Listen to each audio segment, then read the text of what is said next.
NRO नहीं दूंगा, जो मर्जी कर ले नहीं दूंगा। वजीर आजम ने एक बार फिर कहा। सेनेट इलेक्शन के बाद प्राइम मिनिस्टर इमरान खान ने कौमी असम्बली से एतमाद का वोट लेने का तो ऐलान कर दिया है और उन्होंने दावा किया है कि अब्दुल हफीज शेख को हराने का मकसद मेरे ऊपर अदम एतमाद की तलवार लटकाकर NRO लेने की कोशिश है, लेकिन ओपोजिशन को किसी सूरत NRO नहीं दूंगा। बिल्कुल, वजीर आजम अपने पार्टी अरकान असम्बली को पैगाम दिया कि अगर किसी को मुझ पर एतमाद नहीं तो वो अपना जमहूरी हक अदा करे और खुलकर सामने आए। करप्शन के खिलाफ उन्होंने ऐलान जंग करते हुए अपोजिशन को दो टोक अल्फाज में खबरदार किया कि जब तक मैं जिंदा हूँ इस मुल्क का लूटा हुआ पैसा वापस लेकर रहूंगा। उन्होंने इलेक्शन कमीशन पर भी शदीद तनकीद की और इल्जाम लगाया कि इलेक्शन कमीशन सेनेट इलेक्शन में हॉर्स ट्रेडिंग रोकने के इकदाम नहीं कर सकी और साथ साथ बिकने वाले अरकान को भी नहीं बचा सकी और जमहूरियत को नुकसान पहुंचाया गया। दूसरी तरफ बात करें यूसुफ रजा गिलानी की कामयाबी के बाद PDM भी मैदान में आई। आसिफ अली जरदारी, नवाज शरीफ और मौलाना फजल रहमान ने फौरी इस्तीफे और नए इलेक्शन का मुतालबा कर दिया। करना ही था, बिल्कुल। बिलावल भुट्टो जरदारी ने पंजाब हुकूमत के खिलाफ तहरीक अदम एतमाद लाने का इशारा दे दिया। पहले उन्होंने कहा कि हमारा हदफ पंजाब को बचाना है। मरियम नवाज ने दावा किया कि सेनेट इलेक्शन में पैसा नहीं, नून लीग का टिकट चला है। दूसरी जानिब सेनेट इलेक्शन के बाद तमाम नजरें इस वक्त चेयरमैन सेनेट के इंतखाब पर मरकूज हो गई हैं, जो कि 12 मार्च को होना है। दूसरी जानिब PDM ने यूसुफ रजा गिलानी को चेयरमैन सेनेट बनवाने का दावा किया है, जबकि गवर्नमेंट ने सादिक संजरानी को एक बार फिर मैदान में उतारा है, जो कि इससे पहले भी इस पुल सिरात से पहले गुजर चुके हैं। इस वक्त सेनेट में अपोजिशन इत्तेहाद की तादाद 53 जबकि हुकूमती इत्तेहादी सेनेटर्स की तादाद 47 है। मार्च को सेनेट का 12 मार्च को जैसा कि मैंने बताया इजलास होने जा रहा है और देखना यह है कि अब होता क्या है। सारी सूरत हाल पे बात करेंगे। द मोस्ट काम अली मोहम्मद खान साहब हमारे साथ मौजूद हैं, मिनिस्टर हैं। उनसे हम पूछते हैं, समावी हैं तहरीक इंसाफ के, कि वो इस सूरत हाल पे क्या कहते हैं। अली भाई, अपसेट तो हो गया, आपसे बहुत सारे चैनल्स ने पूछ लिया होगा बहुत सारी बातें। मैं डायरेक्टली प्राइम मिनिस्टर के ऊपर आता हूँ। हमने जब शो शुरू किया उससे पहले भी हम बात कर रहे थे कि हमें वजीर आजम पाकिस्तान इमरान खान के एक सच्चे और पाकिस्तानी होने के हवाले से कोई दो राय नहीं है। करप्शन के खिलाफ जो उनकी जद्दोजहद है उसमें भी कोई दो राय नहीं है, वो हमारे सामने है, जो उनकी 22-25 साल की जद्दोजहद है। लेकिन 3 साल प्राइम मिनिस्टर रहने के बावजूद भी, मुकम्मल तौर पर तमाम इदारों की सपोर्ट के बावजूद भी, प्राइम मिनिस्टर इतने दिलबर्दाश्ता, इतने बेबस क्यों नजर आते हैं जब वो खिताब करते हैं? ऐसा लगता है कि एग्जॉस्टेड हैं, कुछ कर नहीं पाए, ऐसा लगता है कि जैसे उनके हाथ में कुछ नहीं है। कुछ इस तरह की फीलिंग क्यों आती है आवाम को? कल आपके अपने वर्कर्स ही जब ट्विटर पे ट्वीट कर रहे थे, वो उदास थे, दो के दे trust Imran Khan but still there is no certain initiative in last 3 years. जितने भी पॉइंट प्राइम मिनिस्टर ने खुद गिनवाए इस हवाले से। बिस्मिल्लाहिर्रहमानिर्रहीम। अल्लाहुम्मा सल्लि व सल्लिम मुबारक अला सय्यिदिना मोहम्मद। बहुत शुक्रिया। आज जुमे का दिन है और जुमे के दिन सूरह काफ की तिलावत की बहुत बड़ी फजीलत है। बेशक। तो ये एक ज़रूरी बात। देखिए, इमरान खान साहब, कल हमारी एक मुलाकात हुई। ये जो कल यानी टुमारो जो सेशन हमने बुलाया है, उस सिलसिले में जो कानूनी उसके कुछ नुकात देखने थे, उस सिलसिले में कल खान साहब ने एक मीटिंग बुलाई और वहाँ जैसे ही हम गए, खान साहब ने पहली बात हम सबको की, जितने हमारे सीनियर लीडरशिप भी थी, मैं भी था, कि मुझे आप प्रेस कॉन्फ्रेंस में थोड़े उदास नजर आए, आप जरा रिलैक्स रहें। हमें उनको कहा, उन्होंने हमें कहा और फिर वो एक उस पर बहुत मुस्कुराहटें बखेरी, सब ने जो पिक्चर भी वो चली। तो खान साहब तो मुश्किलात से घबराने वाले तो वो नहीं है। जो कायद आज़म की एक बात थी ना कि मुसलमान कभी मुसीबत में घबराया नहीं करता, मैं समझता हूँ खान साहब उसी बात पे अमल करते हैं। और हमारे तमाम मुखालिफिन, मैं दुश्मन लफ्ज़ यूज़ नहीं कर रहा, सियासी मुखालिफिन लफ्ज़ यूज़ कर रहा हूँ, उनको सिर्फ सुल्तान सलाहुद्दीन अयूबी का ये कोट सुना दूं कि जरा तैयार रहें। सुल्तान सलाहुद्दीन अयूबी को एक दफा किसी ने कहा कि सुल्तान, तमाम दुश्मन तो एक हो गए हैं हमारे खिलाफ, तमाम दुश्मन तो एक हो गए हमारे खिलाफ, तो जरा जंग रोक दें अब। उन्होंने कहा नहीं, यही तो वक्त है लड़ने का, क्योंकि अब हमें उनको ढूंढ ढूंढ के निकालना नहीं पड़ेगा।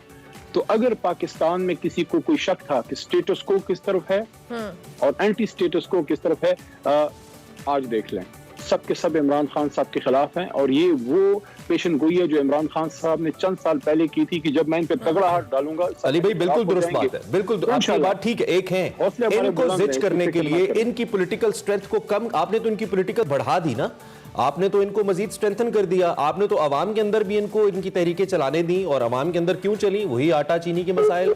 और पार्लियामेंट के अंदर भी ये लोग अब आपको शिकस्त दे रहे हैं। हुकूमत आपकी है, कौमी असम्बली में आप ही का उम्मीदवार हरा रहे हैं ये लोग। इसका मतलब ये है कि आपने पॉलिटिकली समहाउ आपने कॉम्पिटेंस नहीं दिखाई। देखें, बाज़ औक़ात आप कुछ चीजें हार कर बड़ी जंग जीतते हैं। एक सेनेट का इलेक्शन था जो इम्पोर्टेंट था, लेकिन उससे बड़ा जो स्ट्रगल है वो is a fight for Pakistan. कल परसों जो इलेक्शन हुआ उसमें एक तो ऐवान ने अदम एतमाद नहीं किया, क्योंकि हमारी एक सीट हम जीते और एक सीट हम हारे। हम वहां हारे जहां पैसा चला, उससे एक रात पहले गिलानी साहब के बेटे लोगों को वोट खरीदते और वोट डिस्ट्रॉय करते हुए उसके तरीके से खाते रहे, जो कि काफी शाकी बात है गिलानी साहब की कैंडिडेसी को डिस्क्वालीफाई करने के लिए।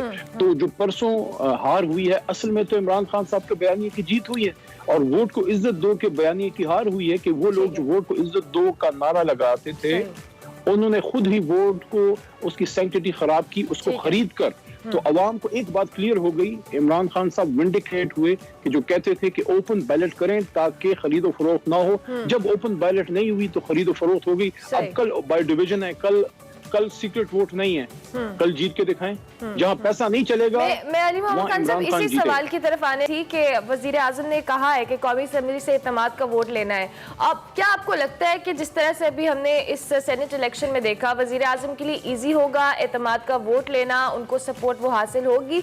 जिस तरह से पहले आप अभी बात कर रहे थे कि आप इलेक्शन कमीशन को भी कल के खिताब में उन्होंने काफी तनकीद का निशाना बनाया और इस तरह के जो सिस्टम है उस पर भी बात की, बट स्टिल आपको लगता है कि ये मामला उस तरह से क्लियरली हो पाएंगे, इत्तेमाद का वोट हासिल कर पाएंगे वजीर आजम इमरान खान? मेरे ज़ाती ख्याल में तो एतमाद का वोट जो है वो एक मॉरल हाई ग्राउंड के लिए इमरान खान साहब ने लेने का इंदिया दिया है, अदरवाइज उनको एतमाद हासिल है। लेकिन मॉरल हाई ग्राउंड इस बात पे कि अगर एक सीट हम वहां हारे हैं तो कानूनी या आईनी तौर पे कोई पाबंदी वज़ीर आज़म साहब पे नहीं है कि वो एतमाद का वोट लें, क्योंकि अपोजिशन में दम ही नहीं है अदम एतमाद लाने की। और कल आपने शाहिद खान साहब की और पीपल्स पार्टी की जॉइंट प्रेस कॉन्फ्रेंस देखी होगी, जिसमें वो भाग रहे हैं अदम एतमाद से। उनको पता है कि जहां ओपन होगा, जहां पैसा नहीं चलेगा, वहां उनको भागना पड़ेगा। तो इमरान खान साहब से एक बहुत बड़े हाई मॉरल ग्राउंड पे चले गए हैं। और एक और भी चीज है, मैं आपको ये भी बता दूं, पीटीआई के वर्कर्स को कहना चाहता हूँ, कौम को भी, कि ये स्टेटस को और एंटी स्टेटस को की जंग है, इसमें उतार चढ़ाव आता रहता है। ये कोई रूटीन की सियासी हुकूमत नहीं है कि हम आए हैं 5 साल गुजार के चले जाएंगे। बिलावल साहब को पता नहीं है उनका मुकाबला है कि अली भाई मुख्तसरन, आप 12 मार्च को and we are here to fight for Pakistan. It is a struggle for the revival of Pakistan. 12 मार्च को बड़ा इंपॉर्टेंट इलेक्शन है जो कि चेयरमैन सेनेट के लिए होना है। आपके पास ऑलरेडी आप सबसे बड़ी जमात तो सेनेट में है, लेकिन उतनी सीट्स नहीं है जो कि आपको चेयरमैन दिला सके एज पर नंबर्स। आपकी क्या तैयारी है? चेयरमैन तब्दील हो जाते हैं तो यूसुफ रजा गिलानी आएंगे, और यूसुफ रजा गिलानी आएंगे तो पीपल्स पार्टी और पीडीएम आएगी। सेनेट के अंदर कानून साजियां करनी है बहुत ज्यादा, आगे IMF के मामलात खड़े हुए हैं, आपके लिए बड़ी मुश्किल होने जा रही है। तैयारी क्या है आपकी?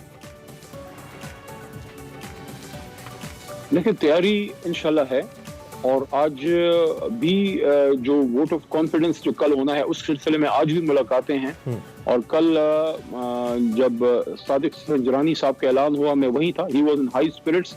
सादिक संजरानी बलूचिस्तान से हैं, और ये सिर्फ पीटीआई की और सादिक संजरानी की जीत नहीं होगी, ये फेडरेशन की जीत होगी कि पाकिस्तान के एक कमजोर सूबे, माली लिहाज से, बाकी वो दिल है पाकिस्तान का, सबसे बड़ा सूबा है रकबे के लिहाज से, लेकिन तरक्की के लिहाज से कमजोर तरीन सूबा, एक पसमानदा सूबे से इमरान खान साहब ने डिप्टी स्पीकर भी बनाया और अब इंशाल्लाह चेयरमैन सेनेट बना रहे। मैसेज है बलूचिस्तान को कि पाकिस्तान इज विद यू, और ये इज्जत दी है इमरान खान साहब ने बलूचिस्तान को। और संजरानी साहब को, उनके साथ मैंने 2.5 साल काम किया है। एक चीज मैं बता दूं, बंदा जो है लोगों के दिल लुभाने वाला आदमी है, सबको साथ लेके चलने वाला आदमी है। मैंने उसमें इक्वालिटी देखी है, अपोजिशन और हुकूमत को लेके साथ लेके चल सकता है इंशाल्लाह। जहां तक गिलानी साहब की बात है, गिलानी साहब की तो कैंडिडेसी ही मैं नहीं मानता, वो तो पहले अली भाई लाइटर रोड पे गिलानी साहब दिल लुभाने वाले नहीं है। कैसे वोट खरीद रहा था गिलानी साहब दिल लुभाने वाले साहब, तो फिर ये है ना, उधर तो फिर ये चलता है। चले जी, ठीक हो गया। बहुत शुक्रिया अली मोहम्मद साहब कि आपने early in the morning join किया, और हम तो ये उम्मीद करते हैं कि बड़ी सख्त बातें कर ली, जरा नर्व ऑपोजिशन और साथ में जो गवर्नमेंट है वो आपस में मिलकर इस मुल्क के मसाइल हल करे और यही इदारे मजबूत हों।